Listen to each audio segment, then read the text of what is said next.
Nagsimula ang kwento sa pagpapakita kay VJ na nagmamay-ari ng isang cable service sa isang tahimik na lugar sa bansang India. Ang pangunahing libangan ni VJ ay ang buong araw na pagmo-movie marathon, makikitang seryoso siya sa panunood ng bawat pelikula at ang bawat detalye ng mga ito ay kanyang hinihimay-himay.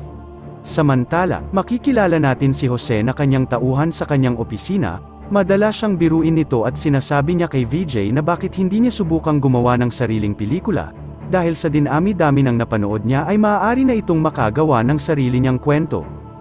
Bagamat wala siyang formal na edukasyon, si VJ ay isang kilala at iginagalang na individual sa kanilang lugar, kilala siya bilang isang mabait at responsableng asawa at ama sa kanyang pamilya.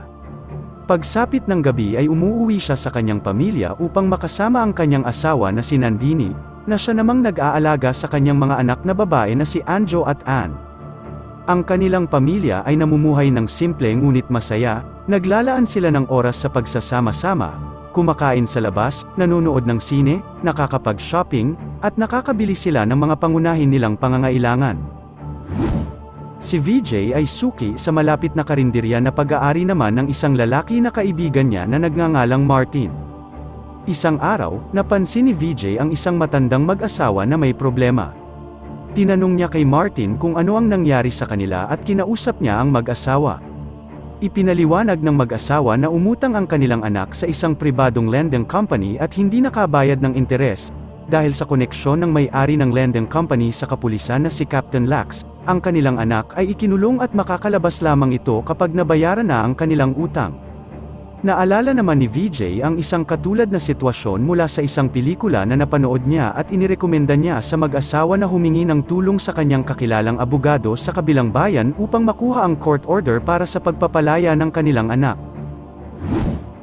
Sa ibang eksena, habang naghahapunan ang magpapamilya, si Anjo ay nagpaalam sa kanyang ama na siya ay sasama sa kanilang field trip. Sa sumunod na araw, habang nasa field trip, napansin nila ang isang estudyante na si Sam mula sa ibang paaralan na binibidyohan siya nito. Pinagbawalan naman ng isa sa mga estudyante si Sam sa kanyang ginagawa. Sa ibang pangyayari, ipinakilala ni Martin si VJ sa kontraktor na namamahala sa konstruksyon ng bagong police station. Ilang sandali pa ay galit namang dumating si Captain Lax, na nagsasabi na may nagpayo sa mag-asawang matanda na kumonsulta sa isang abogado para mapalaya ang kanilang anak. At ang pinaghihinalaan niya ay si VJ ang nagpayo sa kanila. Samantala, binanggit naman ni Martin ang lumalaking utang ni Captain Lax sa kanya, ngunit tumanggi itong bayaran ng pulis, at itinuturing niya ito na bahagi ito ng komisyon na dapat niyang matanggap mula kay Martin. Dahil kung sisingilin niya pa ito ay babawalan niya ang mga manggagawa na pumunta sa kanyang tindahan. Maya-maya pa ay dumating si Major Vane, na isa ring kakilala ni VJ. At sinabi ni VJ na sanay lahat ng pulis ay tulad ni Major Vane, hindi katulad ng iba na nang-aabuso ng kanilang posisyon, at tila tinamaan naman si Captain Lax sa kanyang sinabi. Pagbalik ni VJ sa kanilang bahay, makikitang siya ay naguhukay sa lupa, na gagawin niyang compost pit na paglalagyan ng mga nabubulok na bagay para maging fertilizer. Lumapit naman si Anjo at nagsimulang magkwento tungkol sa kanilang field trip. Naikwento niya rin ang pangyayari kaugnay sa estudyanteng nagbibidyo sa kanya. Sa ibang eksena, galit na kinumprante ni Captain Lax ang kontraktor nang malaman nitong nagsumbong siya kay Colonel Prabhu na kanilang chief police tungkol sa pangongotong ni Captain Lax ng pera. Ayon kay Captain Lax, ibinigay niya ang ilang bahagi ng hinihingi niyang pera kay Colonel Prabhu, ngunit hindi ito pinaniwalaan ni VJ. At sinabi na si Colonel Prabhu ay isang matinong pulis at hindi tulad ni Captain Lax na umano'y abusadong pulis. Ito ay nagresulta sa galit ni Captain Lax, na nagbanta na darating din ang araw ng pagtutuos nila ni VJ. Subalit hindi naman natakot si VJ, ayon dito, kapag alam niyang nasa tama siya ay ipaglalaban niya ito. Isang hapon, 2 ng Oktubre, habang pauwi si Anjo mula sa eskwela, inaabangan pala siya ni Sam at kinausap siya nito. Sa kanilang pag-uusap ay nagulat si Anjo nang ipakita ni Sam ang isang video sa kanyang cellphone. Ang video ay nagpapakita ng pagligo niya noong nag-attend siya ng field trip. Sa takot, umiiyak na nagmamakaawa si Anjo kay Sam na burahin ang video. Ngunit sinabi ni Sam na i-delete lang niya ang video kung makikipagkita siya mamayang gabi sa likod ng bahay nila sa may bodega. Pag-uwi niya ng bahay ay agad itong sinabi ni Anjo sa kanyang ina na labis ding nag-alala sa kanya. Pagsapit ng gabi, pagdating ni Sam sa likod ng bahay, naroroon na si Anjo naghihintay sa bodega, ngunit pagpasok ni Sam, nagulat ito nang makita si Nandini na kasama ni Anjo. Si Anjo naman ay nagmamakaawa kay Sam na burahin ang video, habang si Nandini, umiiyak na nakikiusap na huwag sirain ang buhay ng kanilang anak. Ngunit sinabi ni Sam na i-delete lang niya ang video kung ibibigay ni Nandini ang gusto niyang mangyari. Sa pagnanais na maagaw ang cellphone ni Sam, kumuha si Anjo ng tubo at lumapit sa kanya, ngunit naibaba ni Sam ang kanyang kamay, kaya't ang ulo niya ang tinamaan ni Andrew. Bumagsak si Sam, at agad na sinira ni Andrew ang cellphone nito. Ngunit hindi nila inaasahan ang sumunod na nangyari, dahil nang tignan nila ang kalagayan ni Sam ay hindi na ito humihinga at nawalan na ito ng buhay. Sa kanilang takot sa nangyari, dinala nila si Sam sa kanilang bahay at inilagay sa sako at inilibing sa hukay na ginawa ni VJ. At ang mga pangyayari ay kitang-kita naman ni Ann na nasa bintana ng mga oras na yon. Pagsapit ng madaling araw at paghinto ng malakas na ulan, nakauwi na si VJ, nagulat siya sa nadatnan niya, kung saan ang putik ay nagkalat sa buong bahay. Nakita niya ring umiiyak at nanginginig ang kanyang anak at asawa na yumakap sa kanya, kinakabahan man si Nandini, ay nagawa niya pa ring isalaysay ang buong pangyayari mula sa simula. Sa kabila ng takot, tinanggihan ni VJ ang ideya na isumbong ang insidente sa pulisya, dahil lalong masisira ang buhay ni Anjo pag nalaman ito ng mga otoridad. Binigay ni Anjo ang susi ng kotse na nakuha niya kay Sam, at pumunta sila sa bodega, walang nakita si VJ na kahit isang patak ng dugo. At naisip niyang internal injury ang naging sanhi ng kamatayan ni Sam, nakita niya ang SIM card ng cellphone ni Sam, at naalala niya ang isang pelikulang nagpapakita kung paano matrace ang location ng isang SIM card ng mga intelligence agents. Dahil dito, kinuha ni VJ ang SIM card, at sinabi ni VJ na hahanapin niya ang kotse ni Sam, at habang wala siya ay kailangan nilang isara ang lahat ng bintana at pinto sa bahay upang magmukhang walang tao. Napaiyak si Anjo at sinabi na hindi niya sinasadya ang nangyari, ngunit kinausap siya ni VJ at sinabing hanggang nabubuhay siya, hindi niya hahayaang may masamang mangyari sa kanilang pamilya at hindi siya papayag na makulong ang kanyang anak na si Anjo. Nakita naman ni VJ ang kotse ni Sam na nakapark sa daan.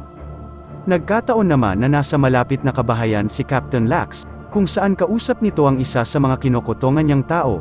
Hindi naman sinasadyang tumunog ang alarm ng kotse ni Sam nang subukan itong buksan ni VJ, kung kaya narinig iyon ni Captain Lax at napatingin sila, at nakita niya si VJ na sumakay dito at minaneho ang kotse palayo. Dinala ni VJ sa malayong lugar ang kotse kung saan nakita niya ang tarpaulin ng isang spiritual guro sa syudad ng Panaji na gaganapin sa petsa ng October 2 hanggang October 3. Nakarating sa Panaji si VJ at nag-ikot sa bayan, bumili siya ng second-hand na cellphone at ipinakabit ang SIM card ni Sam, at sa kanya ito inihagis sa isang truck na bibiyahe papuntang ibang lugar.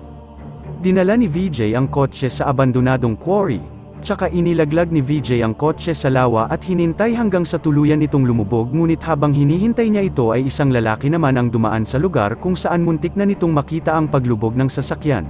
Mabuti na lamang ay hindi niya ito gaanong pinansin at doon ay tila nabunutan ng tinik sa lalamunan si VJ.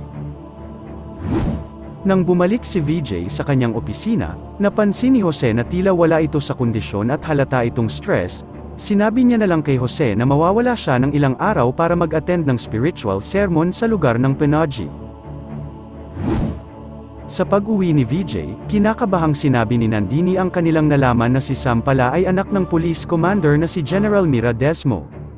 Kilalang kinakatakutan at malupit na opisyal si General Mira, wala itong sinasanto lalo na sa mga taong lumalabag sa batas. Samantala, kinausap naman ni VJ ang kanyang asawa at mga anak para sa kanilang plano at detalyadong ipinaliwanag ni VJ ang kanilang mga gagawin. Bago pa man lumiwanag ay agad nang umalis ang buong pamilya. Sa pagsakay nila ng bus ay nakilala siya ng konduktor nito kaya hindi na sila nito pinagbayad ng pamasahe. Habang nagkukwentuhan sila ay sinabi ni VJ sa kanyang kaibigan na dadalo siya kasama ang buong pamilya sa spiritual sermons sa Panaji. Pagkarating sa Panaji, pumunta sila sa pinagdausan ng spiritual sermons at doon sila ay nagdasal, tumuloy at nag-check-in sila sa isang hotel, nagtanghalian naman sila sa isang restaurant, at nagsini silang magpapamilya. Kinagabihan ay nagpa-deliver sila ng pagkain para sa hapunan at itinabi ang mga resibo. Kinabukasan muli silang nagbiyahe pa uwi, at gabi na nang dumating sa kanilang bahay.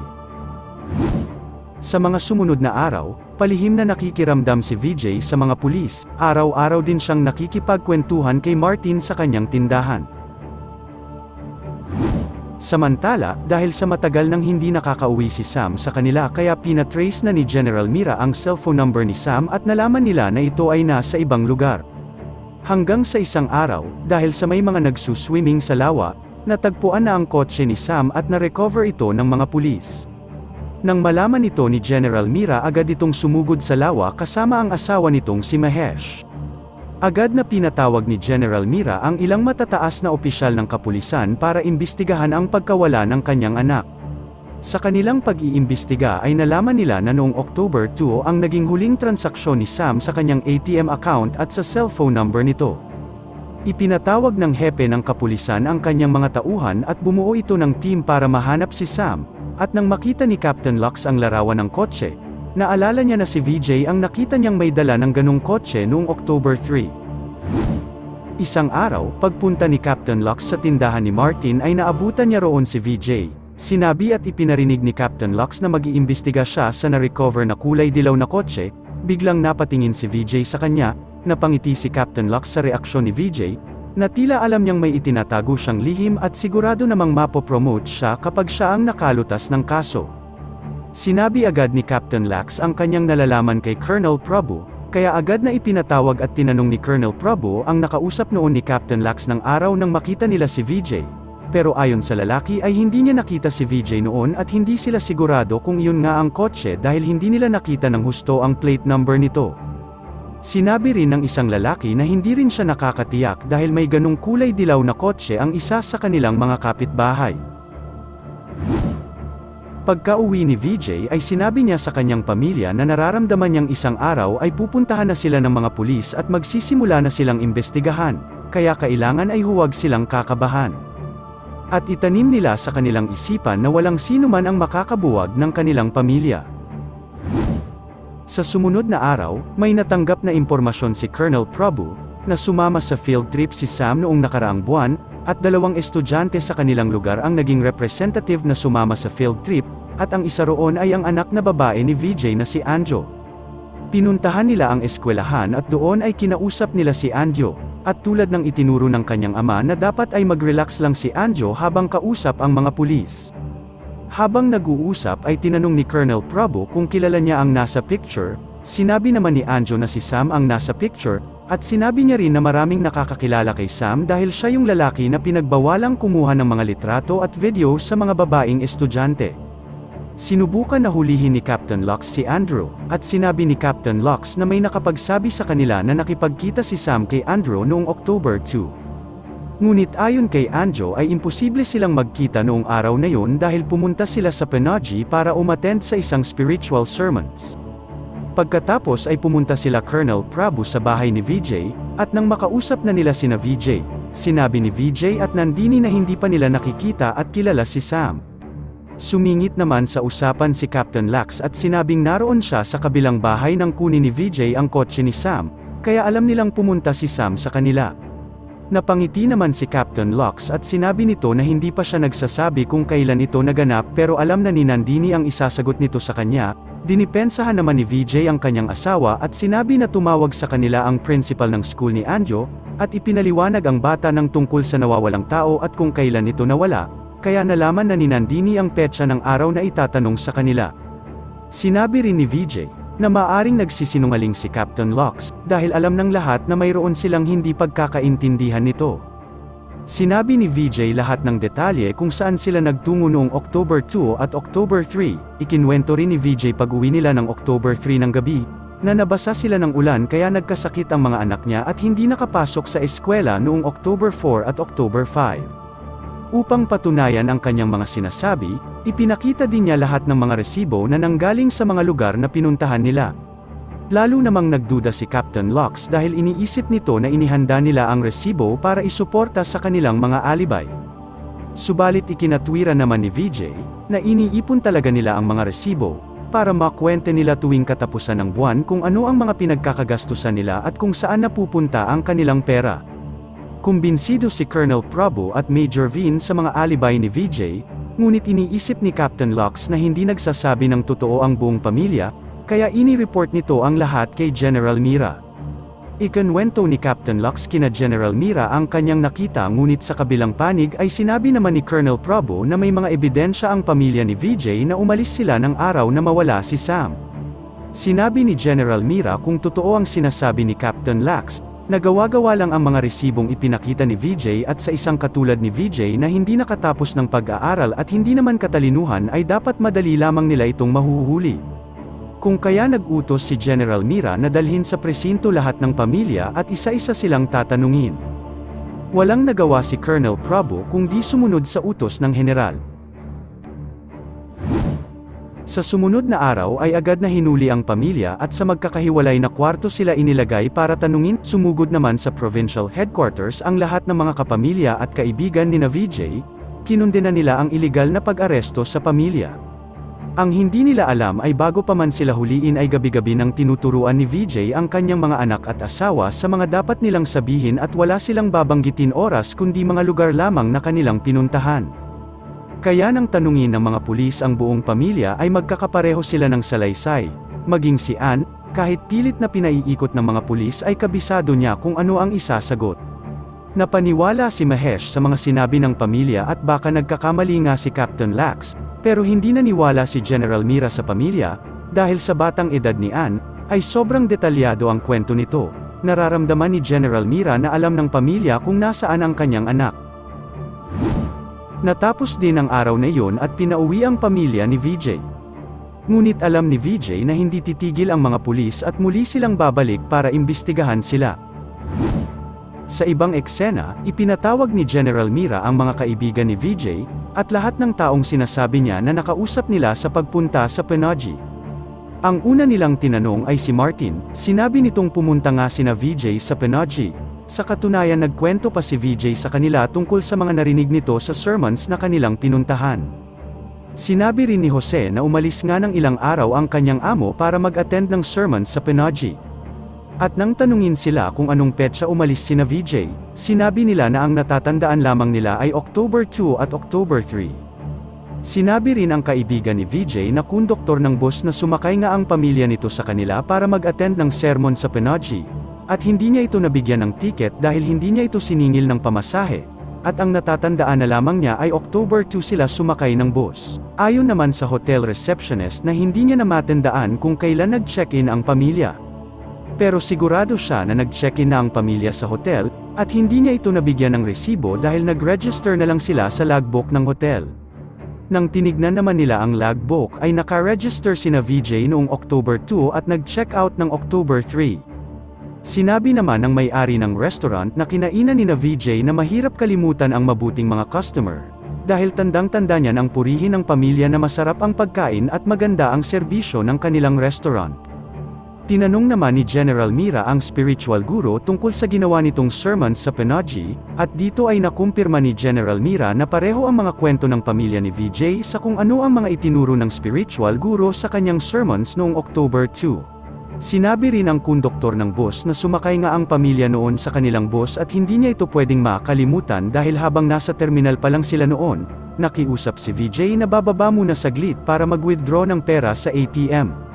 Nang marinig ang salaysay ng konduktor ay agad na pinakuha ni General Mira ang CCTV footage ng ATM sa bus station at nagulat sila dahil totoong nag-withdraw nga si VJ noong October 3. Sinabi ni Mahesh na lahat ng ebidensya ay nagpapatibay na totoo ang mga sinasabi ng pamilya.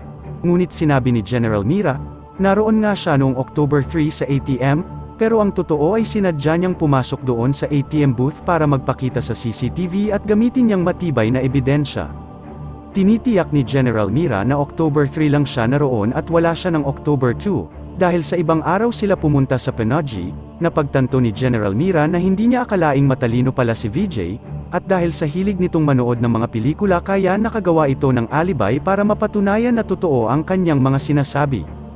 Pero ang totoo ay tama nga ang iniisip ni General Mira, dahil noong October 3, pumunta si VJ sa Penogy para bumili at mag-takeout na pagkain at itinago ang resibo. Nakabili rin siya ng 4 na tiket sa sinehan at nanood. Pumasok din siya sa isa pang restaurant at nagpa-takeout ng pagkain para makakuha ng resibo. Matapos mapalubog ang kotse sa lawa, hinintay ni VJ ang pag-alis ng boss saka siya pumasok sa ATM booth para magkaroon siya ng record sa CCTV at pagsakay niya pauwi ay bumili siya ng 4 na tiket ng boss. Noong October 4 naman ng umaga, papunta sila ng Penogy. Sinadya ni VJ na sumakay sa bus ng kanyang kaibigan dahil alam niyang hindi siya bibigyan ng tiket nito at para hindi magamit na ebidensya. Pagdating sa Penogy, pumunta sila sa lugar kung saan ginanap ang spiritual sermons at doon bumili na lang sila ng kopya ng DVD ng recorded sermons ng spiritual guro. Pumunta sila sa hotel, at habang tinitingnan ng asawa ni VJ ang kwarto kasama ang hotel staff ay agad na nag-register ito sa October 2 ng logbook. Habang nasa hotel nag-order si VJ sa dati niyang binilhan at nag-take out ng pagkain para makagawa ng ebidensya na nag-order sila ng gabing iyon habang nasa hotel. Pinabili niya si Anjo ng tiket sa sinihang binilhan niya noong October 2 at saka sila nanood ng pelikula. Pumunta rin sila sa restaurant na nakunan niya na rin ng resibo at sinadyang kausapin ng may-ari, para magamit nilang witness na magpapatunay na kumain nga sila doon. October 5, habang nakasakay sa bus ay nakiusap siya sa konduktor na bababa muna para mag-withdraw sa ATM pero hindi talaga siya pumasok sa ATM booth. Ginawa niya lang yun para tumstigo ang konduktor na talagang nag-withdraw siya ng pera sa ATM. October 5 ng gabi, pinanood nila ang DVD para malaman nila ang buong sermons na pinuntahan nila sa Penogy at ikinwento ni VJ kina Martin kung ano ang naging subject sa sermons. Dahil alam ni VJ na mga ilang linggo pa bago magsimula ang investigasyon, sa ganitong paraan ay wala nang ibang matatandaang petsa ang mga kinausap ni VJ, kundi ang itinanim ni VJ sa kanilang utak na October 2 ay nagpunta sila sa Penogy.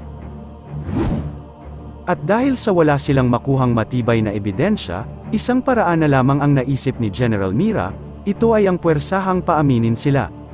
Kinabukasan ay muling kinuha sa kanilang bahay ang buong pamilya. Sa headquarters, muli silang isa-isang tinanong pero nanindigan pa rin sila sa kanilang alibay. Kaya inutusan ni General Mira si Captain Lux na gulpihin si VJ para magsabi ng totoo, samantalang 2 pulis na babae naman ang nanakit at pilit na nagpapaamin kina Nandini at Anjo. Maya-maya pa ay inawat na ni General Mira ang mga pulis. Lumabas sina General Mira at kinausap ang malapit na kaibigan ni Sam. Inamin nito na bago nawala si Sam ay may ginawa silang kalokohan sa field trip. Ikinwento niya na habang naliligo noon si Anjo ay kinuha na ni Sam ng video ang dalaga nang hindi niya nalalaman. Nang marinig ang kwento ng lalaki ay lalong nagalit si General Mira. Naisip nito na ginantihan ni na VJ si Sam dahil sa ginawa nito. Kaya pinalabas nila sina VJ at pinaiwan sa loob ang kanilang bunsong si Ann. Puwersahang tinanong ni Captain Lux kung ano ang nalalaman nito. Ilang sandali pa ay dinala ng mga pulis ang buong pamilya sa kanilang bahay, habang hinuhukay ang lupa sa bakuran nila VJ, naroon naman ang mga reporter, mga kapamilya, at mga malalapit na kaibigan ni na VJ.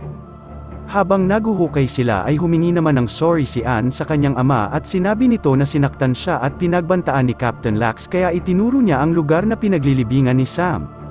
Sa patuloy na paghuhukay nila sa lupa, nag-aabang ang lahat ng naroroon kung ano ang matutuklasan nila, hanggang nakaamoy na sila ng mabahong amoy, at nakahukay na sila ng isang sako na may laman sa loob, at nang maiangat mula sa hukay ang malaking sako, kinakabahan na lumapit si General Mira at si Mahesh, at nang mailabas na ang laman ng sako, nagulat ang lahat at napatingin sila sa pamilya ni VJ, hindi sila makapaniwala sa kanilang natuklasan na isa lamang itong malaking patay na aso. Pagkatapos ay lumapit si VJ sa kanyang mga kapamilya at kaibigan. Sinabi nitong kahit napatunayan na nilang inosente sila, sinaktan pa rin silang lahat ni Captain Lux pati na ang anak niyang bunso na si Ann. Dito na nagalit ng husto ang mga kaibigan at pamilya ni VJ, sinugod nila si Captain Lux at pinagtulungang saktan ng pulis. Wala namang magawa ang mga pulis kundi ialis sa kaguluhan sina General Mira at ang kanyang asawa. Naging headline ng mga balita ang pagkawala ng anak ni General Mira, at ang ginawang pananakit at iligal na pag-aresto ng mga pulis sa pamilya ni VJ.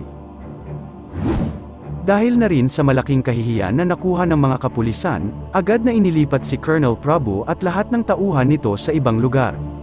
Suspension naman ang ipinataw na parusa ng pamunuan ng pulisya kay General Mira kasama ni Captain Lax. Hindi lang yun, dahil nakakonfined din si Captain Lax sa hospital dahil sa pagkuyog sa kanya ng taong bayan. Nalaman din ng pamunuan ang iba pang kalokohan na pinaggagawa ni Captain Lax at sinampahan siya ng kaso. Sa ibang eksena, nakipagkita si General Mira at Mahesh kay Vijay sa isang lugar. Sinabi ni Mahesh na nag-iisang anak nila si Sam kaya sobra nila itong na-spoil, binigay nila ang lahat ng gusto nito. Hindi nila namamalayan na hindi na pala mabuti ang naidudulot nito sa kanilang anak. Binanggit din nila na sa ibang bansa na sila titira, ngunit nakiusap sila na bago sila mang ibang bansa ay nais nilang malaman kung buhay pa ba ang kanilang nag-iisang anak. Sa pagkakataong ito ay humingi din ang tawad sa kanila si Vijay, at sinabi ni Vijay na sana ay naging mataas din ang estado nila sa buhay katulad nila, pero mahirap lang sila at tanging yaman niya ay ang kanyang pamilya. At sa hindi inaasahang pagkakataon ay biglang may pumasok na panauhin sa kanilang buhay na gustong manggulo sa kanilang pamilya, nagmakaawa sila pero hindi sila nito pinakinggan, hanggang nangyari ang hindi dapat mangyari, kung kaya napilitan silang ilagay ang taong ito sa lugar na hindi na siya makakabalik pa. Buong puso na humingi si Vijay ng patawad, sinabi niya na isa din siyang ama at kailangan niyang protektahan ang kanyang mga mahal sa buhay. Naintindihan nila ang ibig sabihin ni Vijay, kaya umalis si General Mira na halos madurog ang puso at walang tigil sa pag-iyak. Samantala, ipinatawag si Vijay ng bagong police station chief sa kanilang lugar at sinabi nito na hindi na niya mapapaglaruan ang mga pulis, dahil siya na mismo ang mag-iimbestiga kung nasaan ang katawan ni Sam. Sinabi ni Vijay na hindi niya pinaglalaroan ng mga pulis, sa halip ay nirerespeto niya ang mga ito, dahil sila ang nagproprotekta sa sambayanan. Pagkatapos ay tumalikod si Vijay at lumabas. Sigurado ito na kahit kailan ay hindi na nila matatagpuan pa ang katawan ni Sam, dahil kahit sariling pamilya niya ay hindi rin alam na inilipat nito ang katawan ni Sam at inilibing ito sa mismong ilalim ng lupa kung saan nakatayo ngayon ang kanilang bagong police station. Nagsimula ang ikalawang yugto, noong ika-4 ng Oktubre, sa bansang India, kung saan si David ay nakipagkita sa isang dealer upang maghatid ng isang bag na naglalaman ng droga.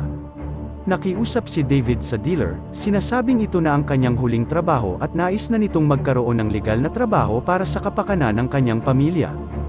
Gayunpaman, tumanggi ang dealer na bayaran si David, dahil alam niyang sa kanya ipapabayad ng kanyang boss ang mga droga kung hindi niya makukuha ang pera, kung kaya sinubukan niyang kuhanin pabalik ang kanyang bag, at mabilis na tumakbo.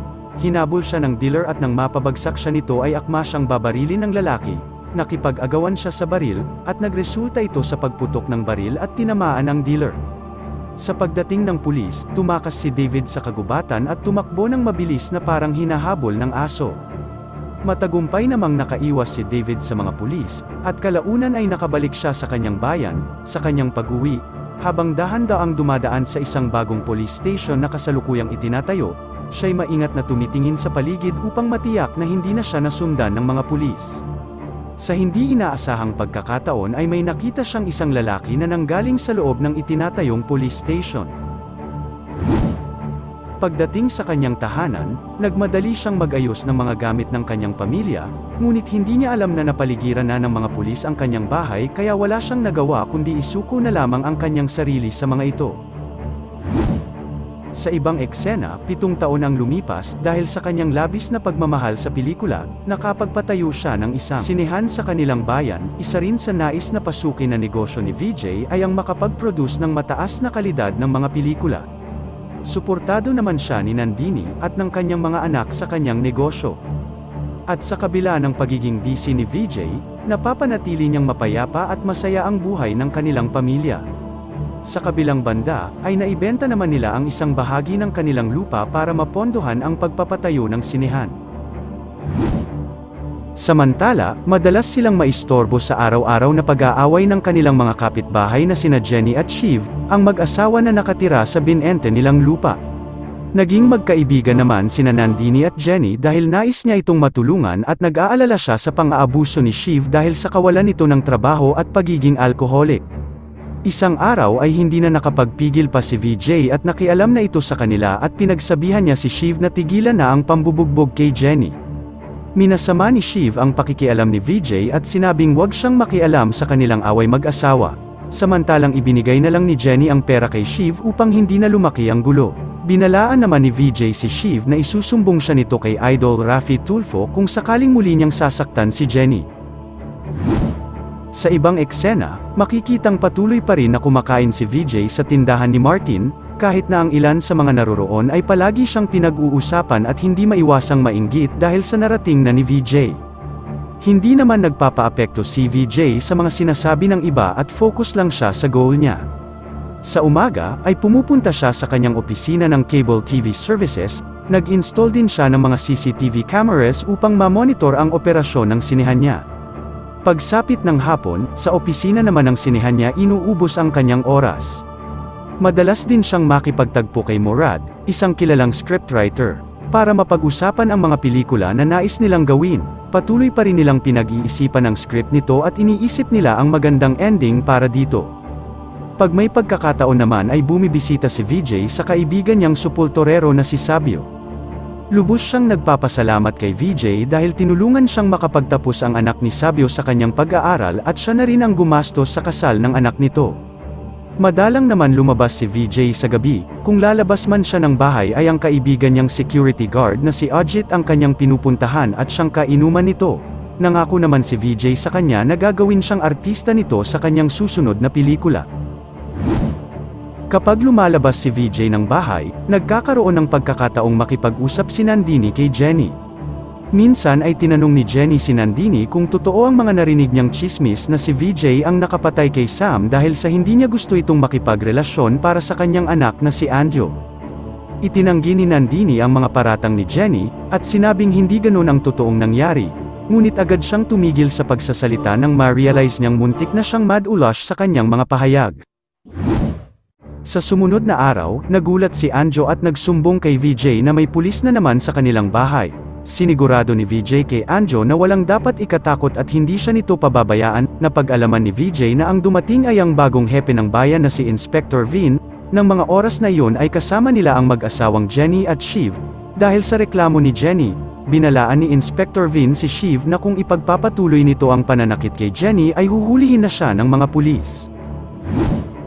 Dahil sa hindi magandang karanasan sa mga pulis, naapektuhan si Anjo at nagkaroon ito ng PTSD o Post-Traumatic Stress Disorder, at madalas siyang bumabalik sa mga kaganapan, lalo na kapag may nakikita siyang pulis. Samantala, nakalaya na si David at nangako ito sa kanyang asawa na aayusin ang kanilang buhay. Isang araw, napadaan si David sa tindahan ni Martin. Nagtanong si David kay Martin kung mayroon siyang alam na trabaho na pwede siyang mag-apply. Ipinakilala naman ni Martin si David kay VJ, at sinabi nito na naghahanap siya ng trabaho, at sinabi niya na wala silang bakanting trabaho sa mga oras na iyon. Ngunit sinabi naman niya kay David sakaling magkaroon ay tatawagan siya nito. Sa ibang eksena, nakatanggap si Inspector Vay ng utos na sunduin ang dating pulis na si Lax Gaiton D, na hanggang ngayon ay suspendido pa rin dahil sa pag-abuso sa kapangyarihan at pananakit sa pamilya ni VJ. Ipinatawag sila ng bagong District Police General na si General Tarun. Ang general na ito ay isa sa pinakamagaling pagdating sa pag-iimbestiga at isa siyang henyo sa larangang ito. Tinanong ni General Tarun si Lax kung naaalala pa niya ang mga detalye ng kaso ni VJ. Sinabi ni Lax na hindi niya makakalimutan ang bawat maliliit na detalye ng kasong yon. Ilang sandali pa ay nagulat sina Lax at Inspector Vin nang lumabas si Mira, ang dating general. Nagtataka si Lax dahil sa pagkakaalam niya ay nasa London si Mira. Ngunit sinabi ni Mira na hindi palaging tama ang naririnig at nakikita, at ito ang natutunan niya kay VJ, isang tao na bagamat walang sapat na edukasyon pero lahat sila ay napaikot sa kanyang mga palad. Inilabas ni Mira ang mga ebidensya at nagulat si Inspector Vin nang makita ang mag-asawang kapitbahay ni VJ sa harap nila. Ipinakilala ni General Tarun ang mag-asawang pulis na sina Sub-Inspector Shiv at Assistant Sub-Inspector Jenny. Sinabi ni Mira na magkaibigan na sila ni General Tarun mula pa sa academy, at nang si General Tarun ang pumalit sa kanya, ipinagpatuloy nito ang investigasyon kay VJ. Ibinente ni VJ ang lupa sa katabing bahay upang gamitin ito bilang puhunan sa pagtatayo ng kanilang bagong tahanan.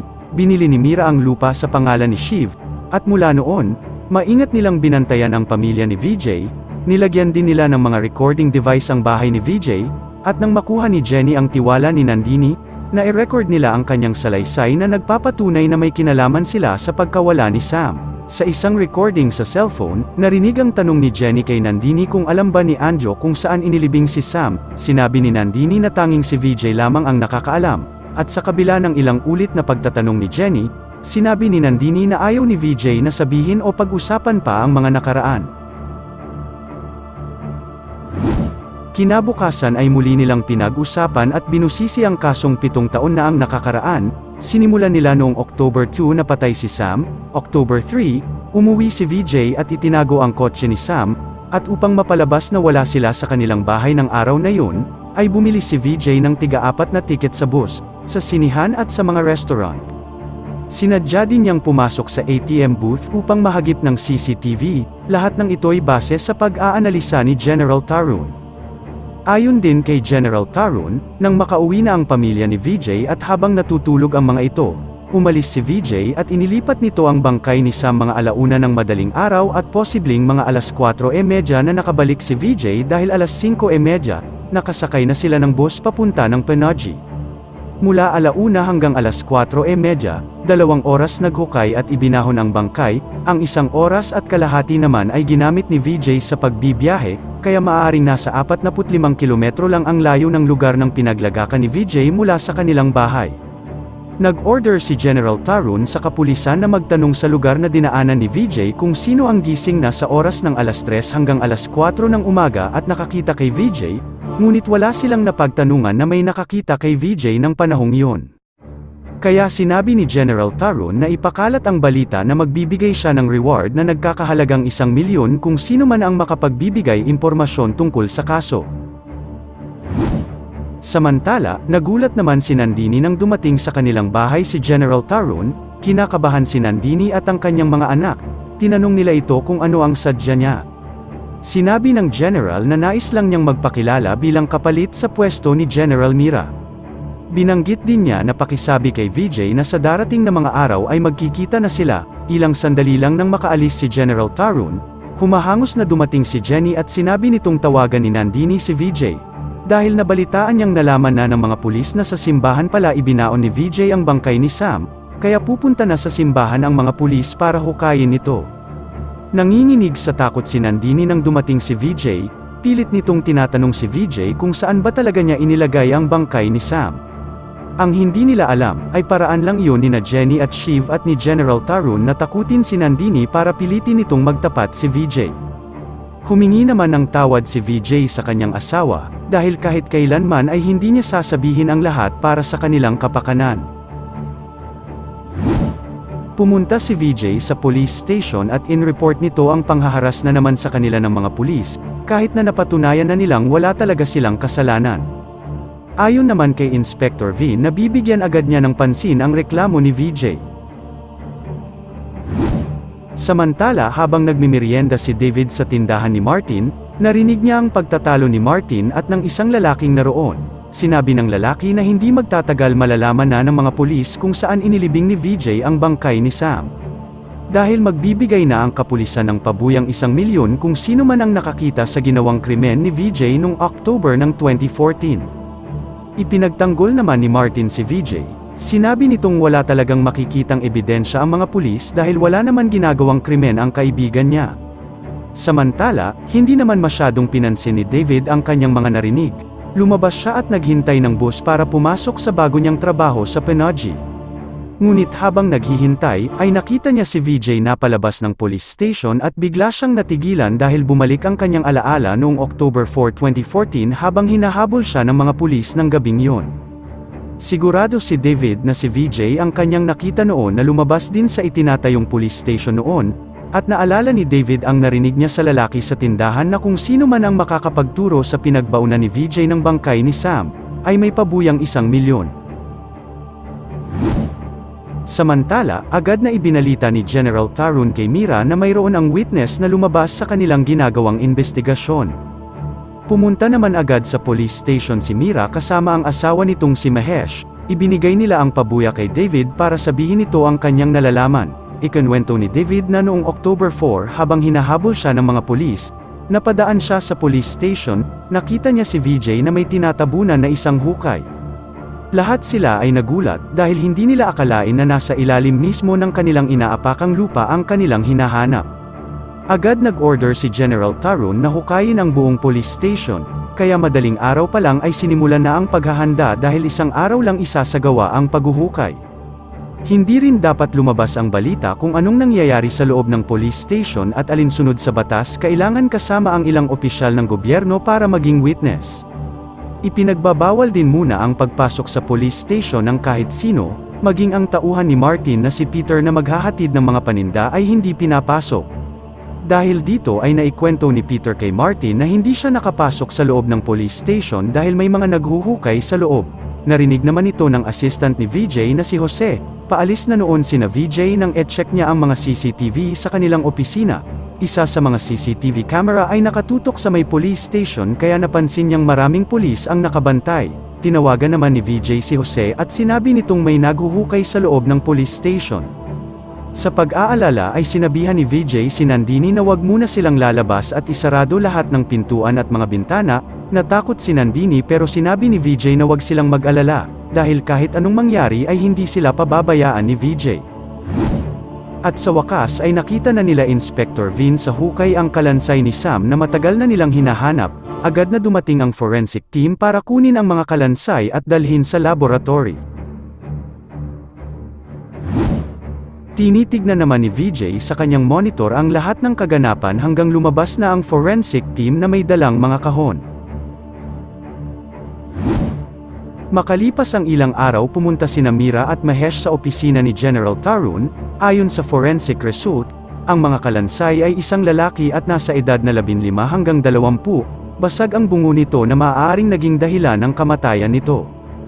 DNA test result na lang ang hinihintay nila para malaman kung match sa DNA ni Mira at Mahesh ang nasabing bangkay. Inaprubahan naman ang hininging court order ni General Tarun para investigahan ng 8 oras ang pamilya ni VJ, kaya kusang pumunta sina VJ sa Provincial Police Headquarters para sumailalim sa investigasyon. Ipinakita ni General Tarun ang larawan ni David na siyang naging saksi sa ginawang paglilibing ni VJ kay Sam, pero hindi pa rin umamin si VJ. Maya-maya pa ay pumasok si Mira, at sinabi nitong dahil kay Nandini ay lumabas din ang katotohanan. Ipinarinig ni Mira ang pag-uusap nila ni Nandini at Jenny, habang hindi makapaniwala sina Nandini na ang itinuring niyang kapatid ay isa palang espiya ng mga pulis, ganun pa man na natiling tahimik lamang si VJ. Sa loob ng interrogation room itinanggi pa rin ni VJ na may kinalaman sila sa pagkawala ng anak ni Mira.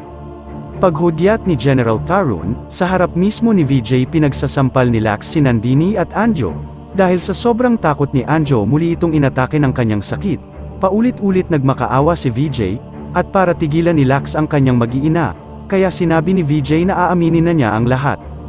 Sa harap mismo ng camera, nagbigay ng salaysay si VJ, subalit ang hindi alam ni General Tarun, malayo sa katotohanan ang ikinukwento ni VJ. Ayon kay VJ, noong gabing iyon ay wala ang kanyang pamilya sa bahay, umuwi siya ng medyo nakainom. Nakita niyang may lalaking nagpupumilit na pumasok sa kanilang bahay. Sa kanyang pagkabigla, nakakuha siya ng pamalo at hinampes niya ang lalaki sa likuran pero bigla itong yumuko at ang ulo ang tinamaan na agad na ikinamatay nito.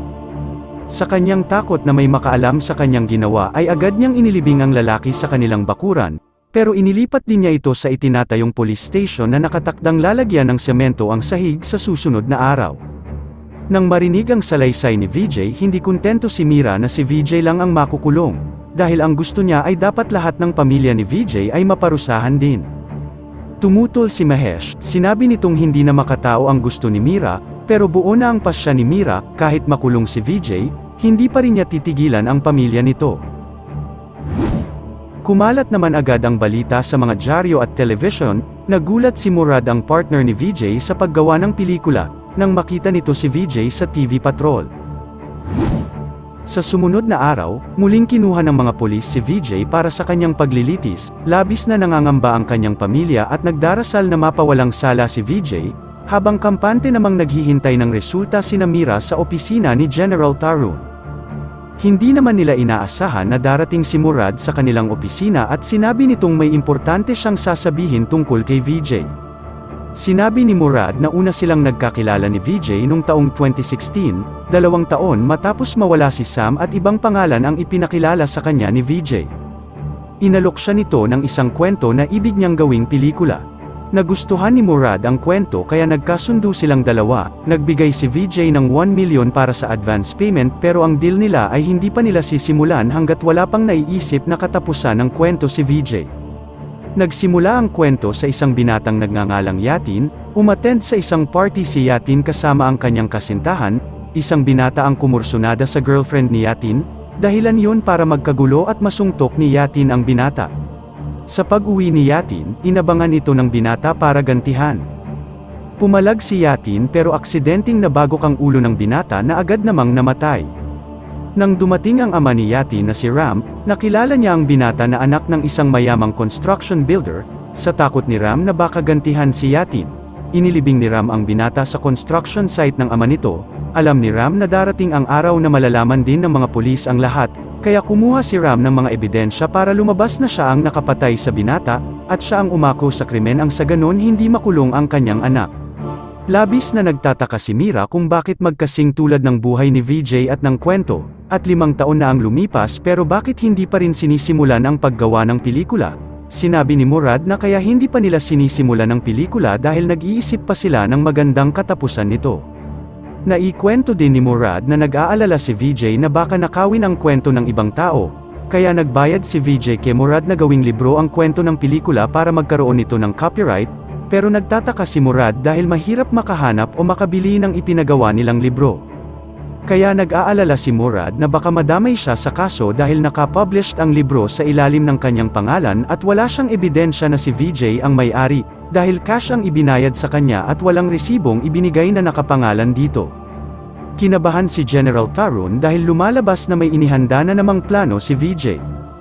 At hindi nga nagkamali si General Tarun sa kanyang hinala, dahil sa simula pa lang ng pagdinig sa korte, nagiging pabor na ang lahat para kina VJ. Ayon sa abogado ni VJ na walang bisa ang pag-amin nito dahil napilitan lang si VJ na magsalita para iligtas ang kanyang pamilya sa pananakit ni Lax. Sinabi din ang abogado na ang kaso ay hindi totoong nangyari at gawa-gawa lamang ito ng mga pulis. Inilabas ng abogado ni VJ ang librong may titulong Drishyam na isinulat ng movie writer na si Murad, kung saan ang lahat ng kwento ng kaso ay katulad sa mga pangyayari na nasa Drishyam na aklat. Sinabi naman ni Mira na hindi na makakalusot pa si VJ dahil matibay na ebidensya ang natagpuan nilang bangkay ni Sam, pero hindi ganoon ang inaasahan ni Murad. Dahil sa huli nilang pag-uusap ni VJ, sinabi ni VJ na hindi matutuwa ang mga manonood kung makukulong ang bida, kaya pinag-usapan nila ang bago at magandang ending ng pelikula. Samantala, kinakabahan ang lahat ng ibigay sa judge ang resulta ng DNA test kung saan nabigla ang lahat maliban kay VJ, nang sabihin ng judge na ang natagpo ang kalansay sa police station ay hindi kalansay ni Sam, kundi kalansay ng ibang tao. Ang hindi nila alam, na nagkaroon ng bagong ideya si VJ mula kay Murad sa bagong ending ng pelikula, ginawa iyon ni VJ. Naghanap si VJ ng lalaking namatay sa aksidente na kasing edad at kasing taas ni Sam. Kaya kinaibigan ni VJ ang supultorero na si Sabio at palagi itong tinutulungan ni VJ sa pangangailangan nito lalo na sa pera, at matapos ng ilang taon, humingi ng tulong si VJ na hindi matanggihan ni Sabio. Kumuha si Sabio ng kalansay na nais ni VJ at ibinigay niya ito sa kanya. Ayon din sa research na ginawa ni Murad para sa script, kapag natagpuan na ang mga kalansay, mga forensic expert ang susuri at dadalhin ito sa laboratory na nasa Andrews Medical College, 3 oras ang layo nito mula sa bayan. Kaya kinaibigan din ni VJ ang security guard ng laboratory na si Ajit, at malimit niya itong sinasamahang uminom. Pinupuntahan din ni VJ sa pinagtatrabuhan nito si Ajit para doon sila mag-inuman. Kaya nalaman ni VJ na walang mga CCTV sa loob ng laboratory at tulog na tulog ito kapag nalalasing. Kaya ng araw na makita ni VJ na nandiscover na ng mga pulis ang pinaglivingan niya sa police station, agad niyang kinuha ang mga kalansay na hawak niya at nagmamadali niyang sinundan ang forensic team. Dahil gabi na, inilagay muna ng forensic team sa evidence room ang mga kalansay ni Sam para sa umaga nila ito suriin. Nang makaalis ang buong team, inaya ni VJ si Ajit na mag-inuman, at nang malasing at makatulog ito, agad siyang pumasok sa evidence room at agad na pinalitan ni VJ ang kalansay ni Sam ng dala niyang kalansay. Agad namang nagbigay ng utos ang judge na pakawalan si VJ, at dahil sa request ng abogado ni VJ, tuluyan na ring na-dismiss ang kaso. Nagningit-ngit sa galit si General Tarun, hindi niya akalaing malulusutan siya ng isang tulad lamang ni VJ. Sa ibang eksena, sinunog na ni VJ ang mga buto ni Sam at sa kanya ibinigay kay Mahesh ang abo nito at nag-iwan ito ng isang sulat. Ayon sa sulat ay ibinigay na niya ang kanilang hinihingi, at nakikiusap na huwag na sana nilang gambalahin pa ang kanyang pamilya. At sa pagdala ni Mahesh at Mira sa huling hantungan ni Sam, sinabi ni Mahesh na tahimik na ang kanilang anak sa kinalalagyan nito, kaya hiniling ni Mahesh na manahimik na rin sila, dahil tapos na ang lahat. Sinabi rin ni Mahesh na kahit anong gawin nila, hindi rin hihinto si VJ sa kanyang responsibilidad, na protektahan ang kanyang mahal na pamilya, dahil isa rin itong ama katulad niya. Ama na handang gawin ang lahat, matiyak lang na nasa mabuting kalagayan ang kanyang mga anak at asawa. Sana'y nagustuhan mo kaibigan ang kwentong ating itinampok. Kung magkagayon, ay baka naman pwedeng pakilike ang video ito at pasubscribe na rin sa aking channel. Kung hindi mo naman ito nagustuhan, ay pwede mong pindutin ang dislike button ng 2 beses para makasigurado ka.